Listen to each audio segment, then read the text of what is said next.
Guys, Erin here. So we are back on track with the Medical Astrology series. Today we're going to be talking about the sign of Cancer. In case you're super new here, what I'm doing is I'm going through each one of the zodiac signs and talking about how they rule over certain parts of our body, okay? And they rule over certain functions in our body. And the reason I'm doing this is because this is something that just kind of faded into history. This is something medical astrology was practically relied on in Renaissance times to be able to diagnose and prescribe certain medicinal herbs and so on and so forth, and know when to have surgery, when not to have surgery. And not like that, but something that could be used as like a preventative tool. Say a child is born, we could look at the child's chart and say, you know what, this child might want to be a little bit extra careful with their lungs or their brain or their ankles or whatever it is. And also it's something that can really help us get to the root of somebody's problem. Okay. And the reason I'm doing this is really I'm trying to get it back into popularity here. I'm trying to get more people talking about it so that it's something that becomes more frequently used. Personally, I have had some very terrible experiences with Western medicine. And I feel that this is something that we can all benefit from. Honestly, even just understanding the very basics of medical astrology, which is what these videos are really all about. I do have to give myself somewhat of a disclaimer here. I'm not a doctor, and so I can't offer any kind of medical advice. And I have been trained to describe this as hypothetical teachings, or that we're doing this for entertainment purposes. But again, I feel that this is something we can all really benefit from understanding, again, even just the basics of it. I want to give credit where credit is due. Most of my medical astrology training comes through the Academy for Astrological Medicine, which is Judith Hill's academy. She is a world-renowned medical astrologer. In my opinion, I think she's probably the most experienced and genius medical astrologer that exists on Earth today. And also I've taken courses through the School of Evolutionary Herbalism, Astrology of Health. A lot of this information comes through the Encyclopedia of Medical Astrology. What I'll do is I'll leave in the description below some links to some books, because this is another thing. I feel like in medical astrology, I mean, sure, it's great to watch these videos, but it really helps to read the books, because especially, going back to check your sources and that sort of thing. So I'll leave a list of books and I'll organize it in a manner where, if you're super brand new to astrology, like basic training kind of books, but then also some books that are more for people who are a little more advanced, say you're already an astrologer. And, on that note, I want to mention this is that I studied astrology for quite a few years before I studied medical astrology. Medical astrology brought my level of understanding of just astrology, like in and of itself, the signs, the celestial bodies, the houses, the aspects, brought it to like a deeper level, but also really expanded the knowledge of just astrology in general. It helped me understand, like, oh, that's why the sign of Gemini is like this, or oh, that's why the sign of Aries is like that, this, that, and the other thing. And so I feel like this is a craft that a lot of people could benefit from. I know a lot of astrologers won't even touch medical astrology because it can be a little bit of sketchy business unless you are a licensed physician. We have to be very, very careful. We have to find like little loopholes for sharing this kind of information as medical astrologers. Okay, so first what we're going to do is we're going to break down the sign of Cancer, just in case you're super new to this stuff, just so you get a feel for this sign. But then I'm going to talk about each part of the body that is ruled by the sign of Cancer. We'll talk a little bit about like the most recognized theory as to how this works, like how these celestial bodies and these zodiac signs have an effect on these certain parts of our body. And then we'll start with people, some tendencies that can go on for people who are born with their sun in Cancer.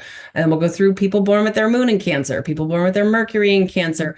We'll go through Venus and Mars and Jupiter and Saturn. We'll go through Uranus. I don't even think I'm going to bother with Neptune and Pluto, because those things are not going to be in the sign of Cancer for a very long time. They don't really have an impact on any of the current generations. But I will also go through North and South Node in Cancer and Cancer rising. Okay, so let's just get into this. First of all, the sign of Cancer is what we call the cardinal water sign. Cardinal means it comes through with force. Like all the cardinal signs, Cancer, Capricorn, Aries, and Libra, they come through when we enter into a new season. Like the sign of Cancer, when the sun moves into the sign of Cancer, it's the first day of summer. When the sun moves into the sign of Aries, it's the first day of spring. When the sun moves into the sign of Capricorn, it's the first day of winter. When the sun moves into the sign of Libra, it's the first day of fall. It's like that cardinal energy comes through with a force to project us into something. Now, in the element of water, it's very much about feelings and emotions. All of the water signs, Cancer, Scorpio, Pisces, are very strongly associated with things like feelings and intuition, okay? They're like the natural empaths of the zodiac. Now, the sign of Cancer is ruled by the moon. The moon, in and of herself, she rules over our emotions and our moods and our level of receptivity, okay? The moon, it's like everybody's got a moon somewhere in their natal chart. Whatever sign the moon was beaming through when we're born is going to say a lot about how we process our emotions and so on and so forth. So the sign of Cancer, the motto for the sign of Cancer is I feel.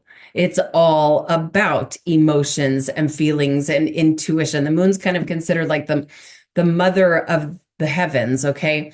The sign of Cancer is almost like the mother of the zodiac. It's like the natural nurturer. The sign, again, a very strong like sense of empathy comes through with this zodiac sign. When we think about, of course, not every mother is like this, but, just kind of traditionally, a mother is very intuitive with her children. Even say I just remember this going on a lot in my family. When a child goes off to college, someone of an adult child goes off to college, even when the child's in a different state, a lot of times the mother will be like, I just know something's wrong. I just feel it. Something's, that sign of Cancer can be like that with just people in general. They can feel like, oh, I just feel like something is off with that person or something isn't right. That sort of thing. Very, very strong intuition comes through with the sign of Cancer. Okay. Now, Cancer is represented by the crab that wears this like very hard protective shell that can't be penetrated. Sign of Cancer almost like needs this protective shell to keep itself protected. This is a protective energy, whether it's like they need to keep a lot of people who are born with this Cancerian influence in their chart. They will not only sun in Cancer, of course, sun in Cancer, but Cancer rising, moon in Cancer. I've seen this a lot with Mars in Cancer, where they need to feel like they're safe. They need to feel like they're protected. In fact, the sign of Cancer is kind of like the sign of home. Of course, not every single person out there is going to be like this, but a lot of people, most people think of like their home as their safe place. That's where they feel most safe and protected. The sign of Cancer is kind of like that. It's like the sign of home. It's an introverted energy.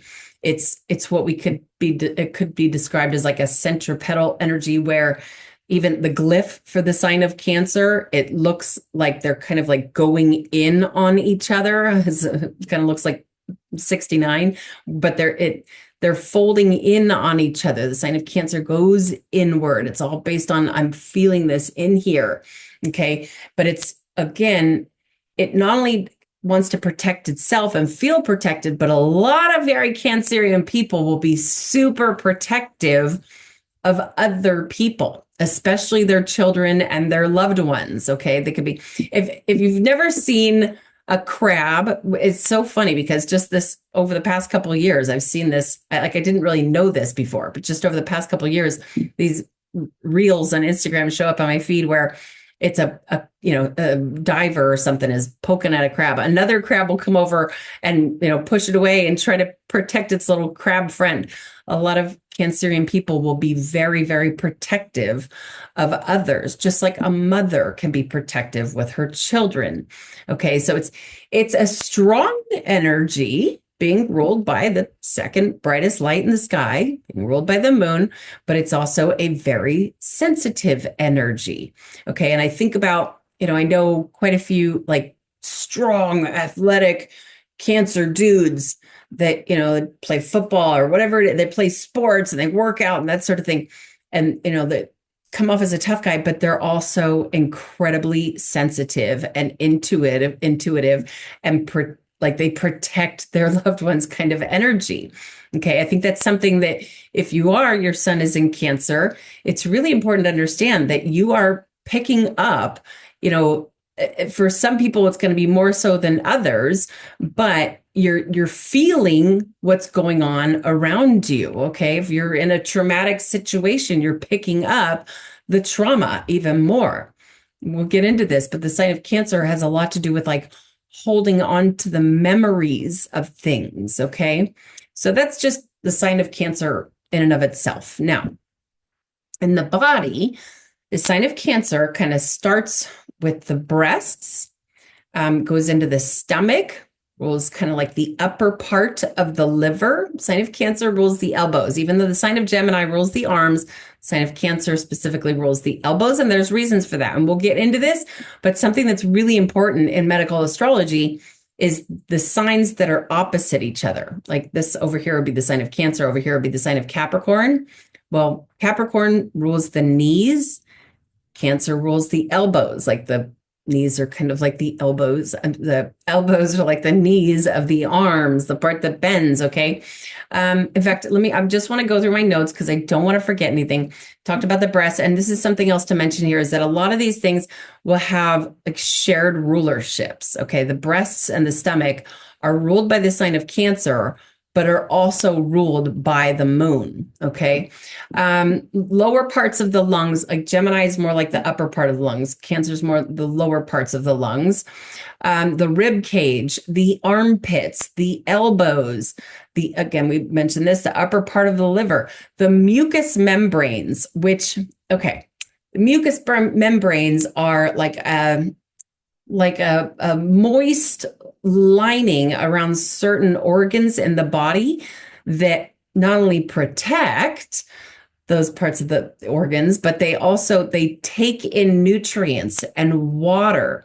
This would be in the digestive tract and the respiratory tract, the eyelids, the vagina, the urethra, and it's the Cancer being this water sign. I mean, honestly, this sign of Cancer, and really Cancer and Pisces and a little bit of Scorpio too, have a influence on kind of all the fluids and the waters in the body. Cancer kind of has a little bit of an influence, even though Pisces technically rules the lymphatic system. Cancer kind of has an influence on more like the upper part of the lymphatic system around the breasts and that sort of thing. But the fluids in the body, and again, those mucous membranes, they take in the waters and the nutrients. Okay. The spleen and the pancreas, but the spleen and the pancreas are also under shared rulership with the sign of Virgo. Okay. And the way that we can think about this is it's like when somebody's born with their sun in the sign of Cancer, see, the sun is what influences, it's like the ruler of our vital force.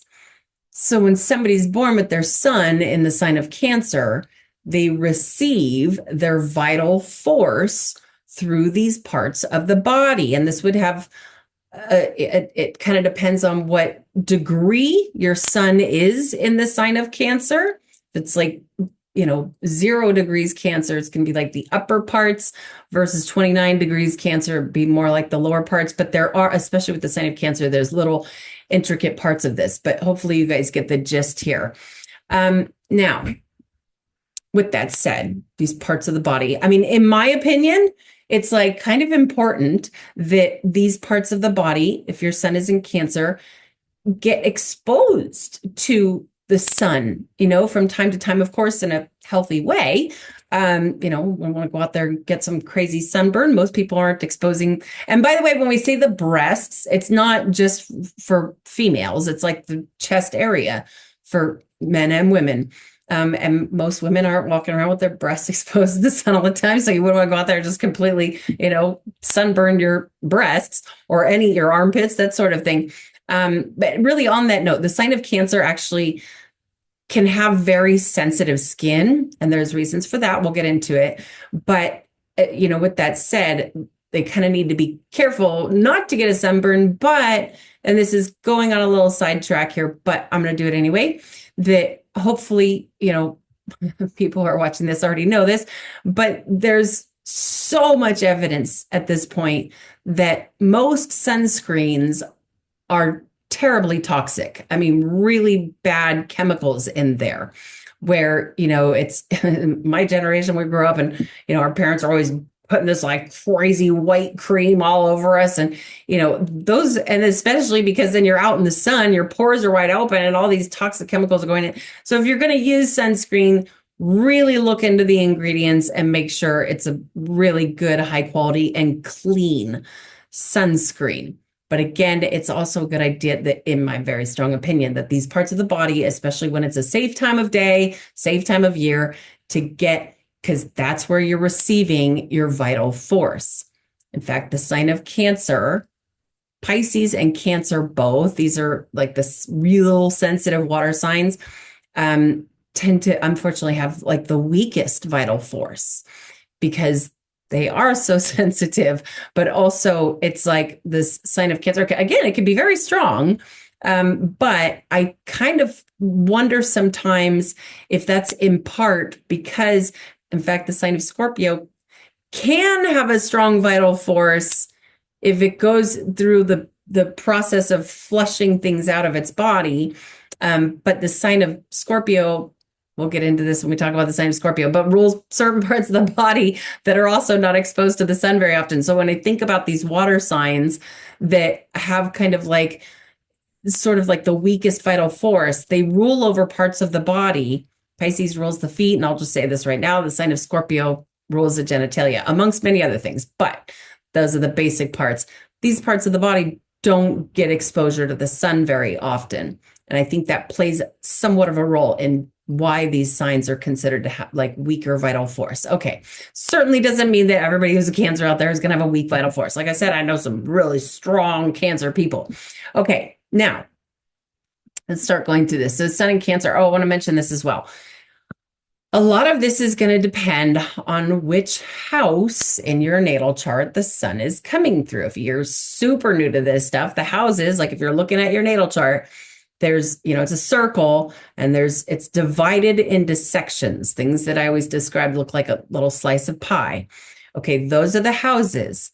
Some houses can tend to be a little bit more troublesome than others. We'll start by talking about the sixth house. The sixth house is generally referred to as the house of physical health and being of service, which is absolutely true. There's no debating that. But really into like traditional ancient astrology, which is, medical astrology is really based on traditional astrology, the sixth house is described as the house of ill health. Okay. Doesn't mean just because you're in Cancer and your sun's in the sixth house, oh my gosh, you're going to have horrible health, because there's things that can counteract this. And not like that, but just taking care of ourselves can also help a lot, obviously. So the sixth house, and then also the eighth house can have a connection to surgery, having to have surgery on certain parts of the body that are ruled by the sign of Cancer. I mean, the eighth house can have an influence on surgery, period. But we're talking about the sign of Cancer here. So surgery in the parts of the body that are ruled by the sign of Cancer. And then the 12th house too. The 12th house, it's like the 12th house tends to have a little bit more of an influence on more like the mental health, which in essence is kind of related to karma and spiritual health, spiritual practices, and sort of thing. But the 12th house overall can be kind of a weaker house.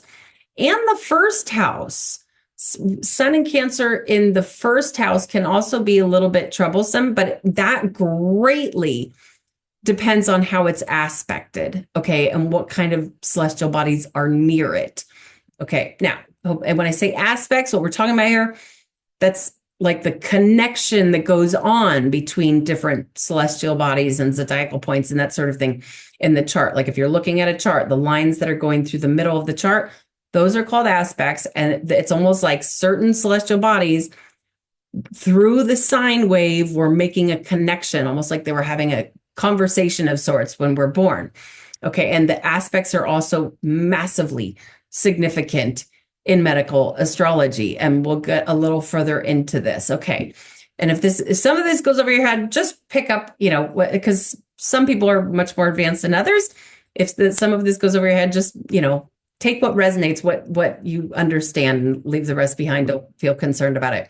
Okay. So So first of all, the sign of Cancer can have a lot to do with, and this is just to start out with, can have a lot to do with a very strong attachment to either, like, a lot of times it's mother. And this can be a great, like a bond, a beautiful connection and bond with mother. And it can also be with father. It could definitely be with father. It just is going to depend on other things in the chart. But it's, let's just say it's a strong connection to mother or father, which could be a beautiful thing, but also sometimes can be not such a good thing. Sometimes it's, an unhealthy connection, things like, what's the word I'm looking for here? Codependency, that sort of thing. And also Cancerian parents can sometimes, again, same thing. It could be a beautiful connection and bond to their children, but can also sometimes be an unhealthy, such a strong bond, like, never letting the kids go out and do their own thing, even as adults, that sort of thing. So that's something to take into consideration. Now, first one I'm going to mention is eating disorders. Now, of course, any zodiac sign can deal with eating disorders, but some signs it's more of a thing, okay? Because the sign of Cancer, rules the stomach. It can have a tendency, the sun in Cancer, moon in Cancer, Cancer rising, sometimes these people will have a tendency to emotionally eat, like something's, going on in my life and I'm so upset, and they'll eat. And then that could lead to eating disorders. And this is another thing too. The sign of Cancer can deal with things like obesity or big, weight gain, that sort of thing. But on the flip side of that, it can also deal with like super frail, thin, like almost like anorexia sort of thing. Doesn't mean just because somebody's a Cancer and they're super thin that they're anorexic or they have an eating disorder, because of course some people are just more naturally thin. But a lot of this can have to do with, this is very interesting here, that like if somebody is born if their sun is in Cancer and they're born near a full moon. So if you're looking at your chart and your sun is over in one part of the chart and your moon is in the other side of the chart, especially if it's like approaching, getting closer to a full moon, those people tend to like have more of a round face, tend to have more of a rounder body, tend to have bigger breasts, versus the opposite of that. If somebody's born but their sun in Cancer and it's more closer to a new moon, which would mean the sun and the moon are very close together in your chart, then these people will tend to have a thinner face and much more of a like frail body. And some of this can also, there would be applied to whether somebody's born during the day or the night. Okay, so again, there's all kinds of little intricate parts to this, but you get the idea. The sign of Cancer has a lot to do with the stomach, okay, and food. Now, we just talked about this: overweight, full moon, underweight, new moon, a weak stomach. And a lot of this can have to do with, like, if you think about the fact that this is where they're receiving the vital force is through the stomach. And, say there's something going on, there's some sort of emotional turbulence or something going on that's upsetting, even if it doesn't necessarily feel like up in the mind, there's something going on just through the frequency of the environment that can affect the stomach. Okay. And in fact, a lot of people that can also lead to eating disorders is something that's going on that's having an impact or upsetting the stomach, having a weak stomach, or, say eating something your body just doesn't agree with that particular, whatever you ate, being a Cancer and having just overall a sensitive stomach. Okay. Also weak lungs. We already talked about the vital force. Like, and again, it can also be the opposite. It's like if your sun is in the sign of Cancer and it's just beautifully aspected to Jupiter and Venus or something going on where it's just a lovely setup, people could have a super strong stomach and be able to eat anything, that sort of thing, or have super strong lungs. Okay. And again, we're talking about more like the lower parts of the lungs. When we say weaker lungs, like lower parts of the lungs for the sign of Cancer, it can be a really frustrating thing because it's like, it's hard when we talk about stuff going on in the lower part of the lungs, it's harder to get out than it is in the upper part of the lungs. Okay, edema, fluids in the body, again, being ruled by the moon. This can have a lot to do with just fluids overall. We talked about large breasts. There's small breasts, again, like larger breasts tend to be like full moon or approaching full moon. Babies in the sign of Cancer, or not babies, but just people who are born with their sun in Cancer closer to a full moon can have larger breasts. And again, it's same thing for men. It's like they can have a larger chest if they're a Cancer and they're born near a full moon.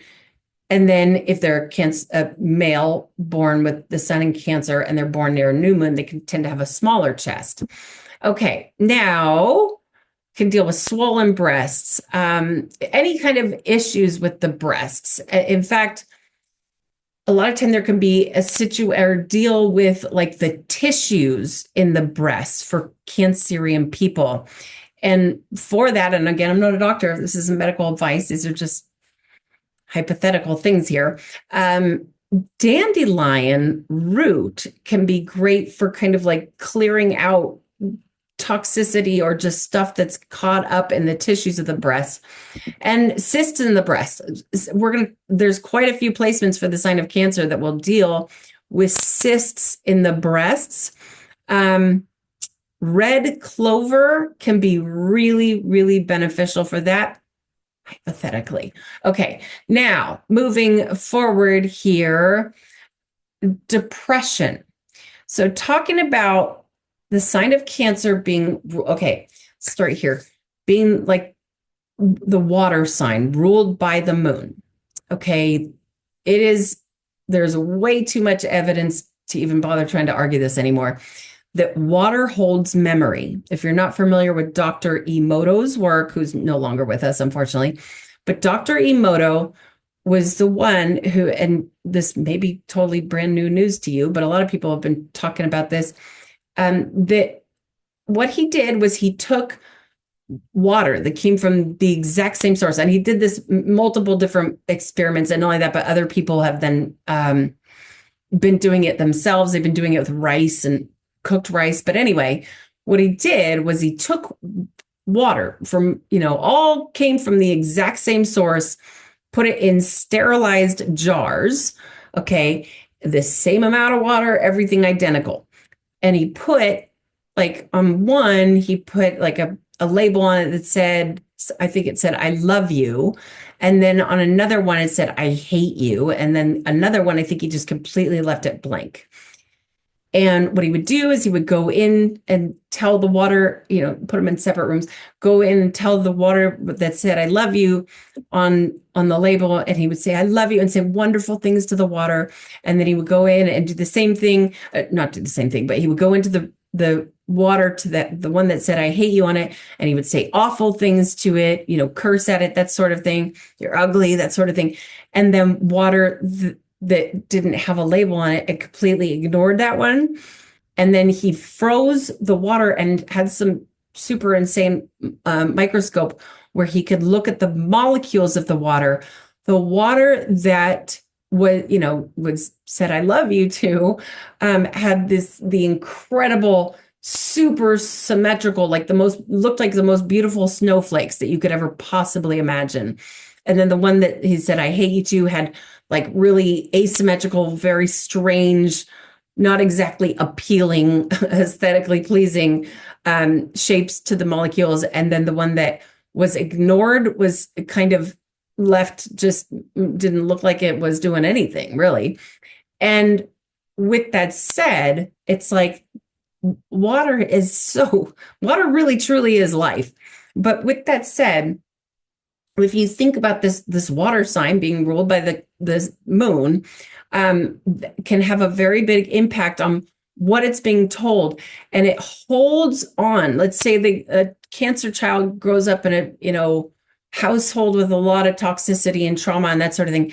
It holds on. It's like harder for this sign to take in new information. In fact, the sign of Gemini comes right before the sign of Cancer. The sign of Gemini, the motto is I think. This is the sign that takes the information in through the afferent nerves, and it's constantly shifting. Like, okay, I got new data coming in, I got new data going out, like constantly being able to kind of move past things. Doesn't mean everybody who's a Gemini, is not going to be emotional, but it's just by nature, the sign of Gemini is not emotional. If you're Gemini, but you're Cancer rising with your moon in Cancer in the first house, then yeah, you're probably going to be pretty emotional. But the sign of Gemini in and of itself is not emotional. Versus the sign of Cancer, it has, because the signs that are right next to each other, they can't really make a connection. Of course, there's the cusp of, the signs and that sort of thing, but they can't really make a connection through the sine wave. If you just picture the circle, like this sign over here can have a conversation with this sign over here and over here and over here, but right next to it, it's not going to make a U-turn through the sine wave sort of thing. And so that's in part why the sign of Cancer can deal with depression, because it's holding on to the trauma, the memory of the trauma, and has a difficult time bringing new data in, that sort of thing. Okay, so I hope that made sense. All right, now fatigue, like any kind of sleepiness, of course, is ruled by the moon. Okay, now here we go. Sensitive knees, sensitive skin, sometimes maybe not the strongest skeletal structure. And the reason for that is, if this is a sign of Cancer over here, opposite that is Capricorn. They're always opposite each other. So somebody's born with their sun in the sign of Cancer. They don't have any celestial bodies, no prominent celestial bodies in the sign of Capricorn. It's almost like the sign of Capricorn, in a strange way, almost sleeps. Like it's kind of a weakness. And now there's also things that could counteract this, but hopefully you guys get the gist here, that it's like the sign of Cancer is dominant over here versus there's nothing in the sign of Capricorn. And so with that said, the parts of the body that are ruled by the sign of Capricorn can have a tendency to be like weak points, okay? And so Capricorn rules. The knees has a big influence on the skin, has a big influence on the skeletal structure. So those parts can become sensitive. Going back to the, sign of Cancer, having sensitive skin, can have sensitive anything really, but sensitive skin, that's in part because Capricorn has rulership over the skin. Okay, now is sun intolerance, allergies too. Allergies can be a big thing for the sign of Cancer. And a lot of that, just to sum it up, is due to the sensitivities. And I put this in my notes, but I've kind of mentioned this before, but I'm just going to say it again. I know plenty of very strong Cancers, men and women, that are strong, athletic people. But they're also sensitive. It's like ruled, when we think about those celestial bodies up in the sky, the sun rules the sign of Leo. Like Leo is not a sensitive sign. Doesn't mean somebody who's a Leo can't be sensitive, because there's so much more to the chart. There's some Leos that'll be super sensitive based on other things in their chart, and some Leos that are like, nothing bothers me. But that's ruled by the sun, okay? Boom, brightest light in the sky rules daytime. Then the moon is the second brightest light in the sky. It rules nighttime, but it's also strong, but it's also sensitive. Okay, so there's that. Now, moving on to moon in Cancer. So the moon is in her own home in the sign of Cancer. So she works very comfortably here. Okay, this moon likes to be in the sign of Cancer because it's like she's in her own castle and she knows where everything is. People with their moon in Cancer tend to really feel the true emotion. Okay, they tend to, like some people, say born with their moon in Aquarius, sometimes they'll just detach from the emotion, or if their moon is in Virgo, they'll analyze the emotion, or if their moon is in Aries, they get fired up with emotional stuff. Sign of moon in Cancer is more like, ooh, I'm really feeling, like I feel the true empathy and the true sensitivity and the true emotion. Okay, now there's pros and cons to literally everything in astrology. Okay, there's every single sign, every single house, every single aspect, every single celestial body, there are going to be pros and cons to. Of course, some things are, looked at as a little bit better than others. Like a trine is looked at as more harmonious and lovely than, say, a square. Of course, there's that, but there's also things that can be troublesome with trines. There could be things that are troublesome with moon in Cancer. Because sometimes, again, let me give you an example here. So, which maybe I shouldn't say who it is, but there's a certain person in my family who has his sun is in Leo, but his moon is in Cancer. Okay, he's a Leo, and he's a Leo rising, and he just takes on the world, and he's so strong. And I can tell that he also has like the sensitivities. Like I can see it because I'm an astrologer and because I just know these things, but also has the sensitivities of the sign of Cancer, but never in ever. And I don't know if I should say exactly who this is, but I've known this person since the day I was born, 47 years now. And never once have I seen this individual get like overly emotional. Okay, because it's that Leo energy and all like that, but he's got some good strong earth in his chart versus somebody, I'll just say this right now. So I have my own moon in Cancer, but my sun is in Pisces. And we'll go a little bit deeper into this. I'm not your average moon in Cancer because when I was born, Mars was very, very close to the moon.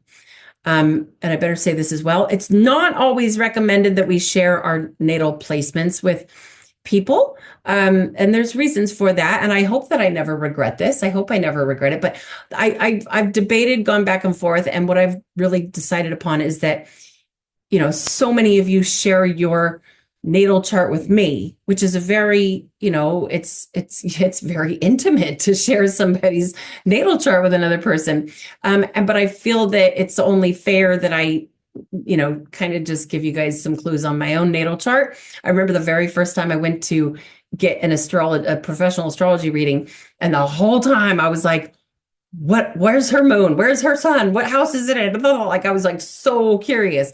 And so I feel like some of you might be wondering those things about me. But anywho, I'm a Pisces, which is a very sensitive sign, with my moon in the sign of Cancer. And when I was a child, like I had to work through this stuff. And this is one of the reasons I love astrology, is because it helped me understand why I function the way I do and how to like work through things. But in my younger years, I could definitely be described as somebody who was overly emotional, like overly sensitive. So we have an example of somebody whose sun is in Leo, but their moon is in Cancer, not overly emotional at all. Again, he's got earth in his chart. Myself, I'm born with a sensitive sun sign and a sensitive moon sign, and I have no earth in my chart. So like overly sensitive, overly emotional. Okay. I mean, I'm just throwing terms out there. I don't know that it's fair to call anything overly emotional. I was just feeling what I was feeling. But so with that said, people born with their moon in the sign of Cancer they feel things so much because the moon rules our emotions, and the sign of Cancer is I feel, right? And again, there's beauty to it, but there's also things that could be harsh about it.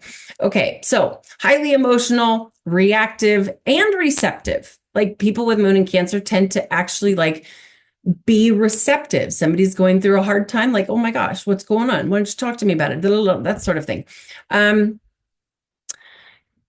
The entire chemistry in the body can change very abruptly through the environment, through like, it's like somebody with their moon in Cancer, and this can very much happen with sun in Cancer as well. There's other placements that can do this as well. It just truly a medical astrologer needs to see the entire chart to be able to fully interpret this stuff. But again, just the basics here. A lot of Cancer placements.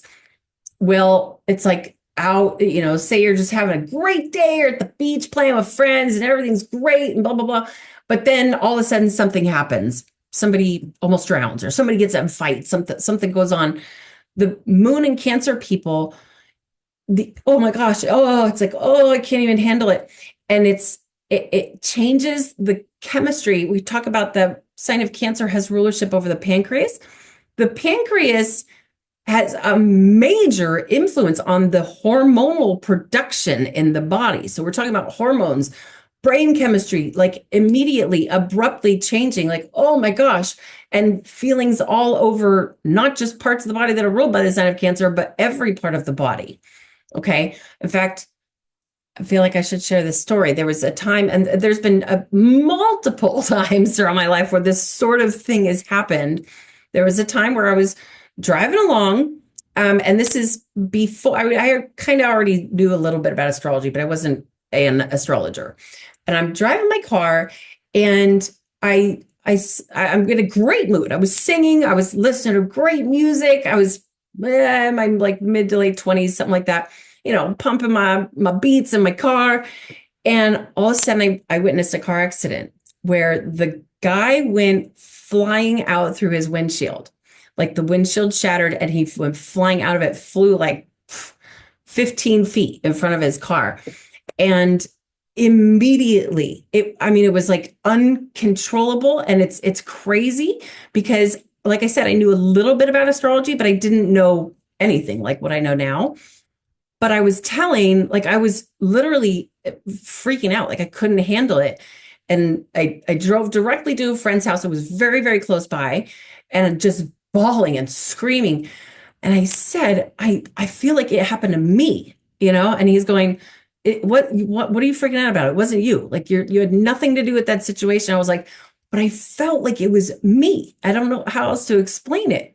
And that's very much a moon in Cancer kind of thing.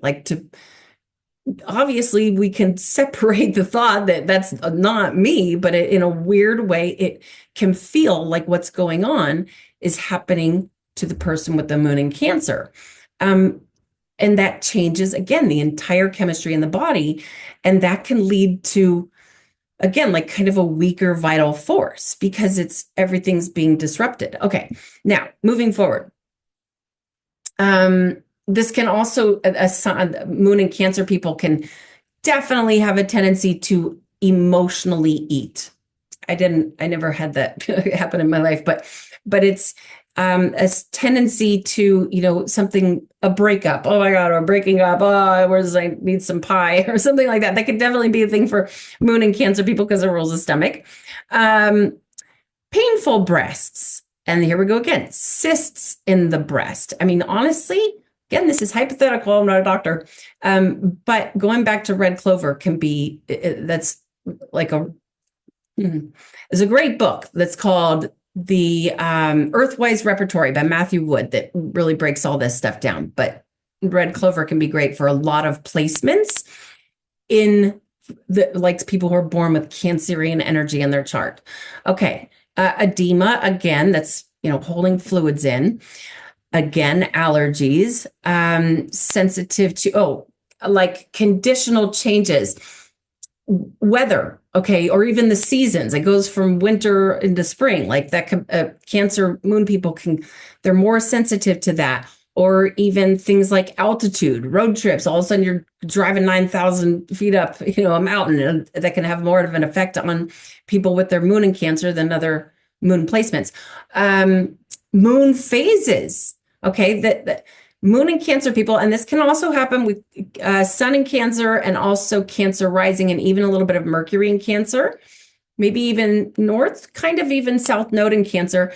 People who are, but honestly, especially moon in Cancer and Cancer rising people tend to be more sensitive to what the moon is doing. Like if the moon is waxing or if the moon is waning or what zodiac sign the moon is transiting through. Okay, this is some of you who watch my videos regularly, I make a video every time we have a new moon, every time we have a full moon, I make a video to talk about it. And it's because I feel that stuff. I have always felt that stuff. There's so many little parts as to why I became an astrologer. And that's one of them. Okay. Now the word, this is probably a bad time to bring this up, but the word lunatic, Luna, the moon, people who they can have a tendency to kind of go like nutso when it's a full moon because they're so sensitive to Luna's energy. Say it's a full moon in the sign of Aries and it's conjunct their sun, and it's like boom, like it's almost like explosive energy for some of these.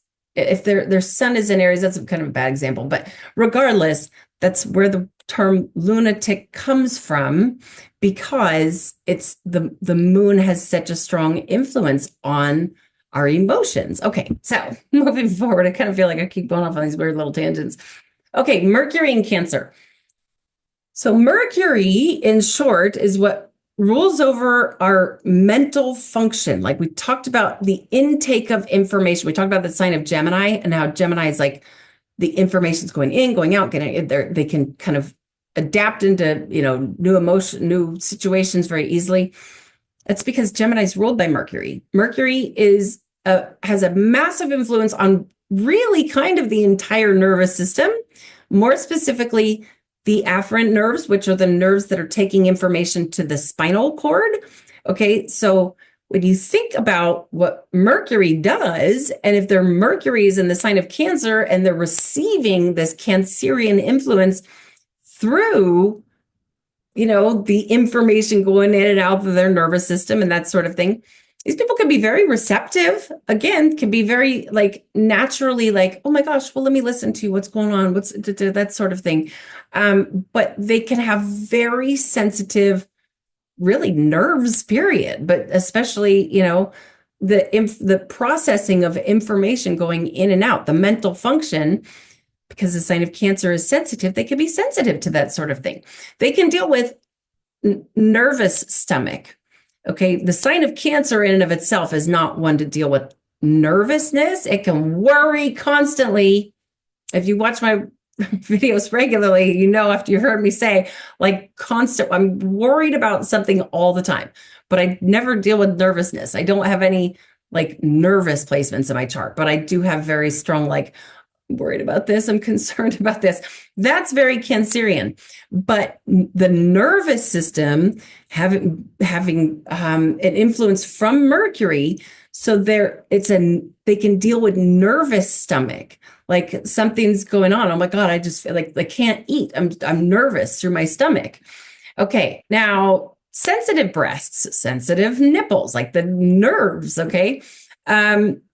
Mental disturbances, because again, Mercury is such an influence on our mental function, and the sign of Cancer is so sensitive. The emotions, like emotional stuff going on, can have an impact on digestion, can kind of screw with the digestion with somebody who's got their Mercury in Cancer. This is another one that can deal with allergies. They can deal with weak lower parts of the lungs, because again, Mercury is sign of Cancer rules the lower lungs. Mercury, if they're receiving that mercurial influence, it's not just weak. There could just be something that's going on in the lower parts of the lungs with Mercury and Cancer. They could deal with stomach cramps. Now, this is a strange one, but paranoia, where because Mercury rules, the mental function and that sort of thing, and the sign of Cancer is a worrying kind of energy. And so it's like, of course, not everybody born with their Mercury in the sign of Cancer is going to deal with really, any or all of these things. But it's a placement that can, if somebody's, if a client comes to me and says, I deal with paranoia, there's can be an indicator that their Mercury is in the sign of Cancer.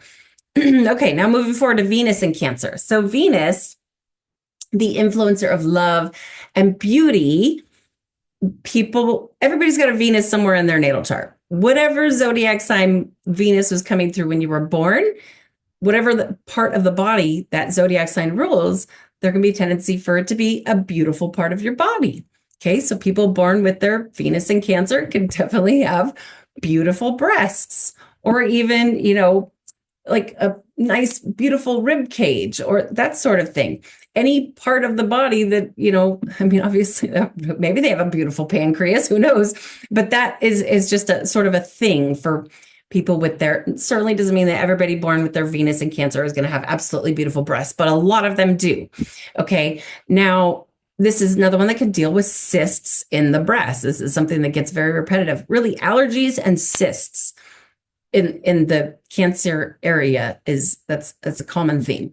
And can also deal with things like obesity, because Venus rules sweets. Venus rules sugar. Okay. So people with Venus in Cancer will have a tendency, this happens with Venus in Cancer and Venus in Taurus, where they love sweets. They love, eating things like cake and ice cream and that sort of thing. And that can lead, not only sweets, Venus in Cancer can, just because it rules the stomach, can lead to things like obesity or just overall overeating, but especially from sweets. Okay, now moving on to Mars and Cancer. So Mars is the planet of war. Okay, Mars rules our muscles and our adrenals. Mars is what makes us take action.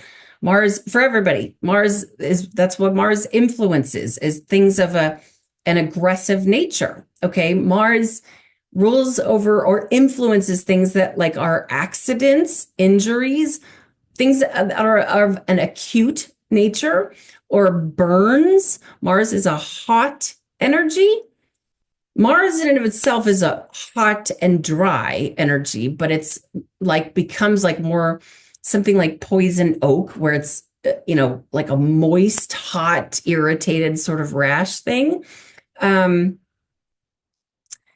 was something else I was just going to say about Mars, but I forgot what it was. Oh, Mars is what's called a malefic. Like Mars and Saturn both are the malefics. Okay, Saturn is more like chronic disease, cold and dry, where Mars is more like, again, accidents and injuries, things that are, oh shit, that sort of thing, where Saturn's more restrictive and blockages. But Mars, okay, in the sign of Cancer is in his fall. It's debilitated, specifically in his fall, in its fall, because, okay, again, Cancer, Capricorn are opposite each other. Mars in Capricorn, that's Mars's favorite sign to be in. Mars gets to work with extra strength in the sign of Capricorn, versus in the sign of Cancer, it's like Mars's weakest spot. Okay, now again, there's pros and cons to this, but it's like this. It's I almost think of Mars and Cancer people as like a mother going to war, because it's the planet of war coming through the sign of nurturing and empathy and that sort of thing. But again, it's like there's beauty to this. I notice a lot of people born with Mars and Cancer Mars has kind of an influence on our emotional reaction, where it's like the moon is more like the internal emotions. Mars is more like how we react. Okay. And a lot of people born with Mars and Cancer will kind of have like a gentle, some of them will have like a gentle receptiveness to somebody else who's going through some sort of turbulence. They tend to, or they can be very emotional reactive. Okay. But again, Mars rules things of an injury kind of. I'm trying to decide right now if I should tell this story or not. I think I'm going to tell this story. So when I was probably 13 years old, I went to a party, and this was like a high school party. I had two older siblings that were, I don't know, they were kind of like popular, and they went to all the high school parties. And a lot of times they would bring me along. I don't know why my parents let them do this, but they did. So here I was at this like high school party. I wasn't even in high school. I think it was like the summer before I was going into high school or something like, maybe I was 14, regardless. There's kegs and, people partying, high school kids partying, even 18-year-old kids are just partying, getting drunk. And here I wasn't drinking not at that party anyway, but they were playing with like golf clubs. I don't remember, they weren't golfing, but for some reason they were playing with golf clubs. And this one guy certainly didn't mean to, but he's swinging the golf club and he hit me right here, like right in the armpit, side of the breast area. And it hurt so bad. And here I was like trying to compose myself. I'm sure I had a couple of tears that came down, but I'm trying to not act like a wimp in front of all these older kids and stuff. I could tell the guy felt so bad immediately. But that was like, okay, so when I was born, Moon and Mars are both in the sign of Cancer, very, very close together. We're talking about injuries to the breast. And that ended up creating like problems later on in my life. Like I ended up with somewhat of a cyst in that area of my body from being hit right there. That's the kind of thing. Or burns, like I said, something that is an injury to any part of the body that is ruled by the sign of Cancer. So let's go through this. When we think about like the stomach being ruled by the sign of Cancer, things like an acidic stomach, like dealing with acid, even like acid reflux can kind of go on with the sign of Cancer, or an ulcer in the stomach, okay? Indigestion, of course. Any kind of issues with the breast that are of, like I talked about, an injury or a burn or something of that nature. Even, sunburn on the breast could be kind of a thing for Mars and Cancer people. And again, this is not just women. It's for men, it's the same area of the body, like the chest, okay? Pardon me, but things like irritated nipples, okay? Wounds or injuries, burns to the Cancer areas. We talked about that. An inflammation that is, again, like talking about like poison oak or some kind of a rash that's like wet and hot and irritated in this part of the body. And of course, it's not like, when somebody gets poison oak, it's not like it's there forever, but it's more, say, for example, your Mars is in the sign of Cancer, and all of a sudden there's something going on. There's some sort of a major astrological force. Say Mars up in the sky is crossing over your own. Like if in your natal chart, your Mars is in the sign of Cancer, and all of a sudden Mars up in the sky is conjunct the moon in the sign of Cancer and goes over that. And all of a sudden there's some sort of injury. I wish I knew the date of when that happened to me when I was 13, 14 years old, so I could go back and look, because I imagine it was probably something like that, where it's a transit that triggers this. Okay, now, even things like boils in these parts of the body, inflammation to the mucous membranes. We talked about the mucous membranes, the inflammation, Mars, violent allergies. Okay, now when we talk about the malefic, Saturn and Mars, the aspects are kind of extra important. Okay, so here's, the sign of Cancer. Here's the sign of Capricorn. It can irritate the parts of the body that are ruled by the sign of Capricorn, but also the signs that the sign of Cancer squares. So this would be Aries and Libra.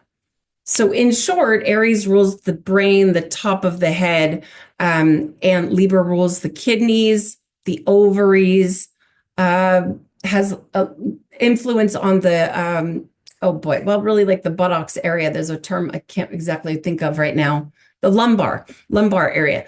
So Mars and Cancer can also irritate those parts of the body. It'd be like a reflex that's going on, okay, through the aspects. But then also quincunxes. Quincunxes are a major thing in medical astrology. When we talk about a quincunx, what it is, if this is a sign of Cancer and this is a sign of Capricorn, the signs that are on each side of the opposite sign. So again, this is Cancer, this is Capricorn. This on one side of Capricorn would be Sagittarius, on the other side would be Aquarius. Okay, so those signs, the parts of the body that are ruled by those signs can also be impacted, especially if there's some sort of celestial body that's going on in there and it's getting irritated by Mars. The sign of Aquarius is mostly the ankles and the calves and the shins. Sagittarius is mostly the hips, the thighs, the sciatic nerve, the efferent nerves, kind of has an influence on the whole nervous system. So that's something else to take into consideration. That's a very key player for Mars and Saturn, the signs that oppose, square, and quincunx. Okay, moving forward here to Jupiter in Cancer. So this is where Jupiter exalts. This is Jupiter's favorite sign to be in. And part of the reason for that is Jupiter's the great benefic. Jupiter brings abundance. Jupiter likes to be charitable. Jupiter could be extra charitable in the sign of Cancer, okay? And there's other reasons for it, but just understand that Jupiter, for the most part, that's Jupiter's favorite sign to be in, is in the sign of Cancer. In fact, Jupiter's about to move into the sign of Cancer, and I think we're all a little bit excited for that. But Jupiter also rules things that are like a growth. Jupiter rules fat. Jupiter rules, and not just like fat on a body, fat like olive oil or coconut oil or butter or fat on a piece of meat. Okay, Jupiter just rules fat in general, rules things that are of a growth kind of nature. So with that said, Jupiter in Cancer, is there also people that can deal with larger breasts, or for men can have like a larger kind of chest, but they can also deal with things that are like of a growth kind of nature, like a tumor in any part of the body that is ruled by the sign of Cancer. This can deal with a growth that, again, in the stomach even, or even the like bloating in the stomach, anything that's going to create like excess, anything that's going to make it bigger. People with Jupiter and Cancer can also deal with like excess of an appetite. Because again, Jupiter rules fat, sign of Cancer rules the stomach. People that tend to like to, eat, and they'll not even necessarily for the taste of the food, but rather putting it in the stomach and expanding things. This is another one. Edema is a big one.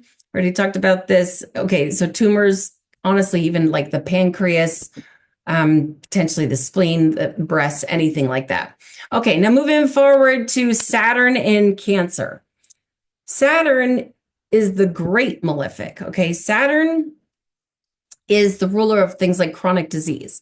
Saturn is cold and dry. Saturn is restrictive. Saturn tends to be a little bit of a troublemaker in any kind of astrology. But again, we need Saturn. Saturn, it's not like Saturn's all bad. Saturn actually rules over our skeleton. And like we talked about, the sign of Capricorn has an influence on the skin, all the structures in the body. Capricorn is ruled by Saturn. Saturn also, it's like Saturn rules over things like minerals, the structure of our body. Okay, so Saturn in Cancer can deal with like small breasts or a small chest. I actually know quite a few men who like they want so badly to be like big and buff and have a big chest up here.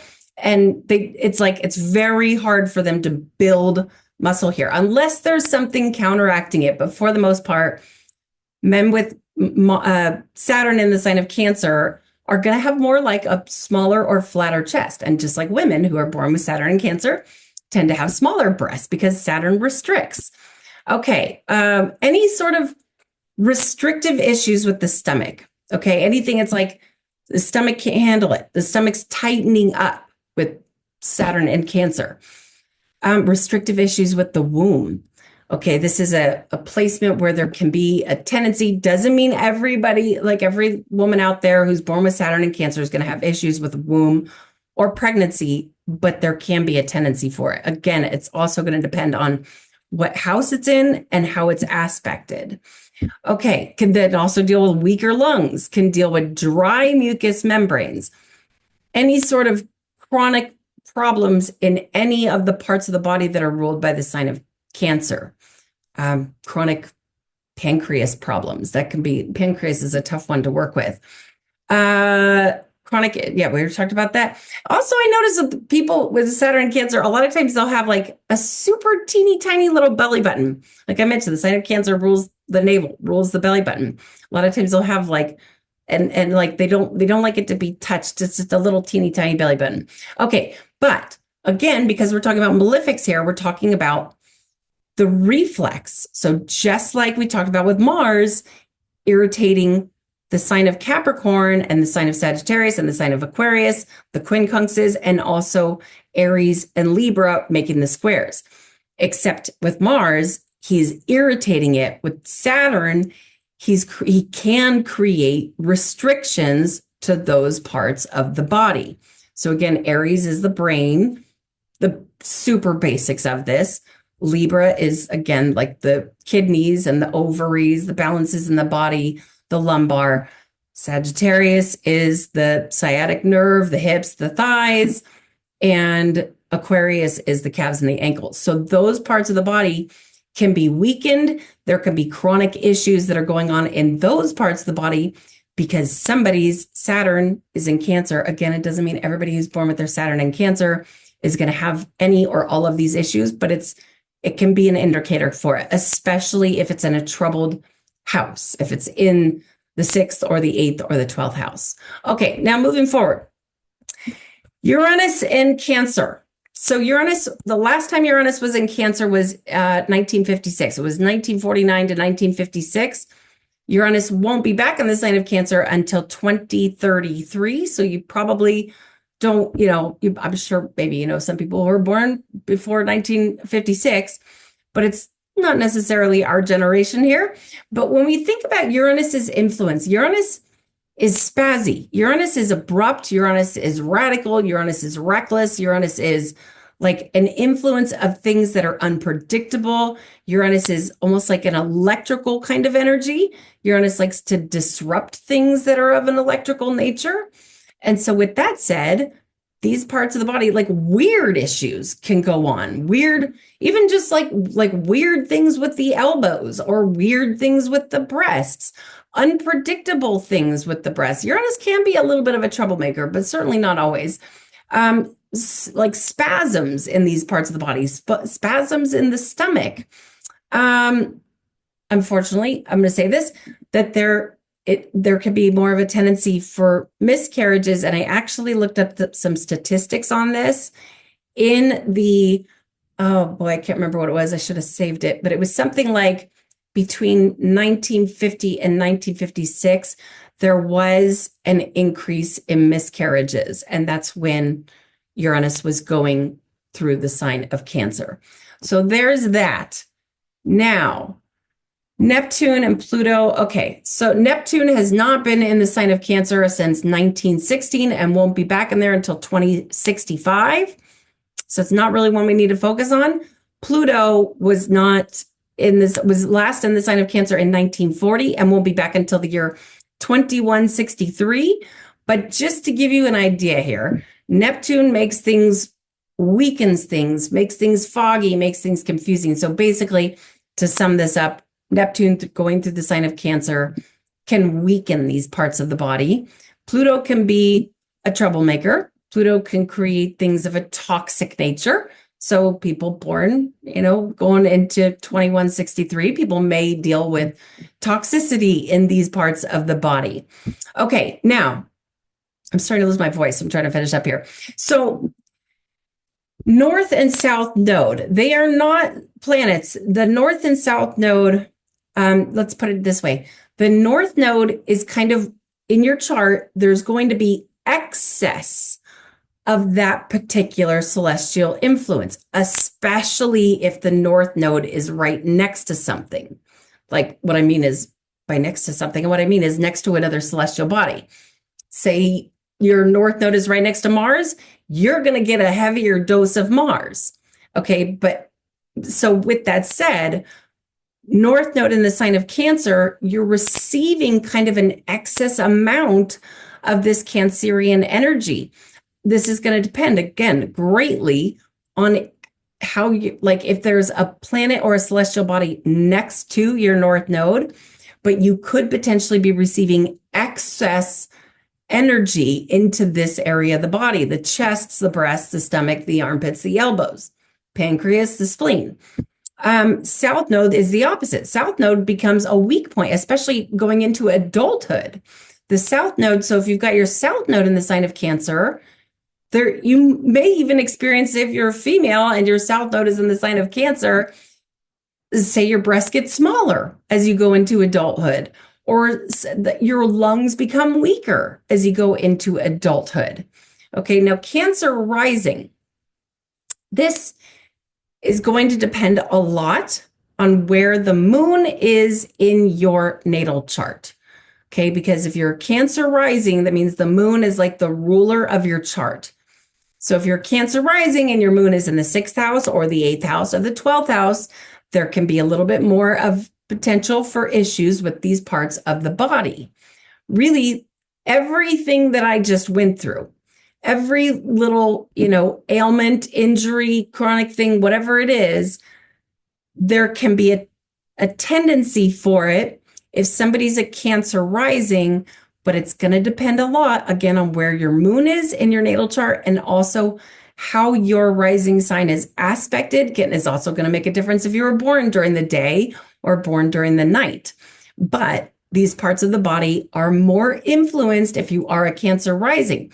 On that note, for Cancer, the sign of Cancer, the dedicated mineral for the sign of Cancer is pearls. If you're a Cancer rising, going into traditional Jyotish, Upaya, medical astrology, it is generally recommended that you carry around or wear a pearl specific to Cancer risings. Okay, now if you're going to get a pearl, pearls can be kind of expensive, but if you're going to get a pearl, I strongly recommend getting it from a sustainable company where no creatures are harmed. Okay, there's a lot of them out there, but there's also a lot of really awful people who are out there collecting pearls and creating harm to the environment overall, but also causing harm to creatures. So I think that's that. I think I'm going to leave that there. I think I need to go restore my voice box. If you would like to schedule an astrology reading with me, if you want to go deeper into your own personal natal chart, whether it's medical astrology or just what could be referred to as regular astrology, your transits, your progressions, whatever it is, you want to get to know yourself a little more, your loved ones a little more, whatever it is, you can schedule a reading through erinwageastrology.com. I'll leave a link for that below. I do hope to hear from some of you. And until next time, namaste to all of you.